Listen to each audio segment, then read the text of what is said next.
उत्तर प्रदेश विधानसभा चुनावों के बाद प्रदेश में भले ही भाजपा की सरकार है, लेकिन विधानसभा चुनावों में सपा का गढ़ यानी आजमगढ़ में भाजपा एक भी सीट अपने हिस्से नहीं कर पाई थी।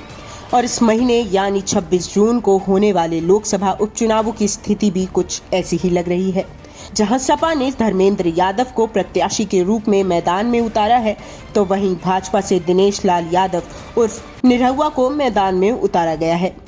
बसपा से गुड्डू जमाली चुनावी मैदान में खड़े हुए हैं। पिछले कई विधानसभा चुनावों से आजमगढ़ की सीट पर सपा प्रत्याशी दुर्गा प्रसाद यादव ही विधायक बनकर लौट आ रहे हैं। ऐसे में इस बात में कोई दो राय नहीं है कि आजमगढ़ के लोगों का भरोसा सपा की पूंजी है।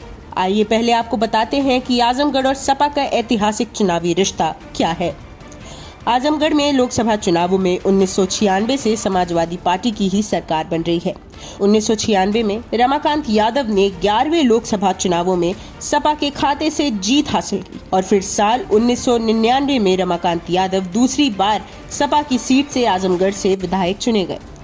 साल 2014 में सपा मुखिया मुलायम सिंह यादव 3,40,306 वोटों के साथ आजमगढ़ से सांसद रहे और फिर सपा के वर्तमान राष्ट्रीय अध्यक्ष अखिलेश यादव 2019 में अपने पिता से दुगने वोट पाकर आजमगढ़ से सांसद चुने गए।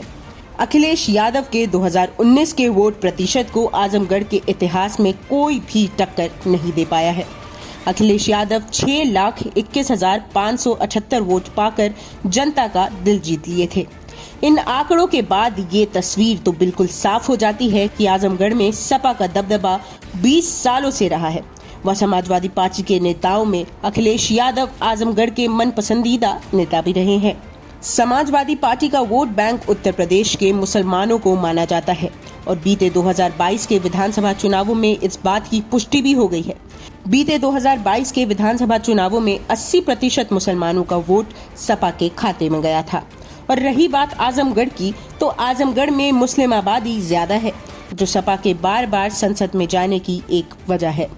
आपको बता दें कि रमाकांत यादव 1996 और 1999 में आजमगढ़ से सांसद के रूप में जीते थे। उन्होंने 2004 में बहुजन समाज पार्टी से आजमगढ़ में चुनाव जीता और फिर 2009 में भाजपा में गए, लेकिन 2019 में फिर उन्होंने सपा में वापसी कर ली। लेकिन इस बार सपा के प्रत्याशियों की सूची में रमाकांत यादव का नाम नहीं था। इसका एक कारण ये भी है कि रमाकांत यादव वर्तमान में फुलपुर पवई सीट से विधायक हैं। आपको ये भी बता दें कि रमाकांत यादव के बेटे फिलहाल भाजपा में हैं, लेकिन वो खुद समाजवादी पार्टी से विधायक हैं। अब अगर हम बात करें वर्तमान में लोकसभा उपचुनावों की, तो भाजपा के प्रत्याशी दिनेश लाल यादव यानी निरहुआ को 2019 में लोकसभा चुनावों में अखिलेश यादव ने मुंह के बल गिराया था।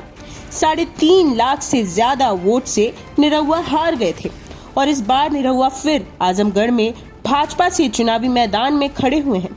निरहुआ के खिलाफ अखिलेश यादव ने अपने चचेरे भाई धर्मेंद्र यादव को चुनावी मैदान में खड़ा किया है।